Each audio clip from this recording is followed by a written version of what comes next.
Yeah. So you said you have a buyer that only qualifies for a one-family house, but they insist on looking at a two-family house because they say they will get help from many co-signers. What do you say to them? So, Vicky, with that buyer, here's the thing. So I think they may not be wrong. So unless there's something I'm missing. So have you spoken to a mortgage person about these particular buyers? Oh yeah, she spoke with a lender, and Okay. they gave her the bad news of, she didn't qualify for an $800,000 property. It was more like 300. Okay. Well, why don't we find something in your price? No, no, no. I want a two family. I'll get help. And I don't think too many people. Well, I don't know. That's just my opinion, but Well, Vicky, so no, here's it. Well, listen, if she said, here's what I can tell you.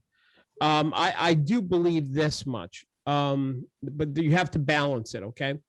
So there's a guy that we interviewed, Robert Stark. He's one of the folks that we a broker in his 70s, and he's in the power program interviews that we did. And it was really because he started his life over. He got into real estate in his 60s, Mm. and now he has 500 agents in his company. He's just massive success very quickly. And so that's why I interviewed him. But he has the same philosophy that I always had, which is I never worried too much about pre-qualifications of a buyer, because if a buyer is really committed and serious, and we find them a house that they like, they usually create miracles and they find the money to make it happen and get the house that they want. Now, that's maybe not the best idea, because you could be taking your time out with buyers that won't come pull through. But if I find somebody who's really committed, usually we can make it work, because I usually had lenders. There were three types of lenders I had. There was the lender that I needed to give them a buyer that had a really perfect FICO score, good income.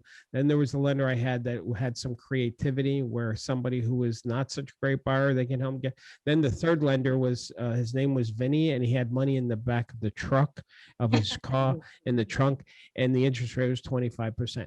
So anyway, um, so what I can tell you to answer your question specifically about these buyers, if they it's very possible that if they only qualify for 300,000, but if it's a two family, the income rent roll from that second from that property would help qualify for a higher mortgage. That's number one. Number two is if the FICO score is good, then that's there. Number three is the money that they're putting down is important. But number four, if they really do have somebody that would come in on them on a two family, then those people would also be considered as far as their income, their credit, and the amount of money that they're putting down, which that could be a good thing or a bad thing.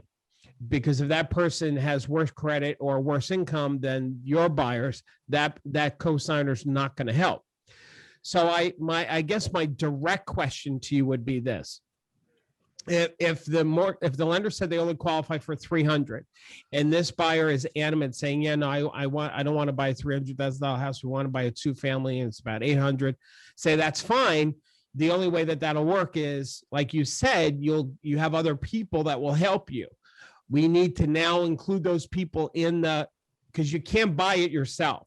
So I can't work with you if that's what you're looking to buy. I need to work with you and the other people that are buying this two family. Oh, okay. So I need to meet those people. I need to get them pre-qualified. So we have to go through that process with those folks. Mm-hmm. And if they're not willing to give you the names of those people, or those people are not willing to participate and contact you and that kind of weeds out this buyer that maybe she wasn't really serious about having other co-signers. Oh, that's fantastic.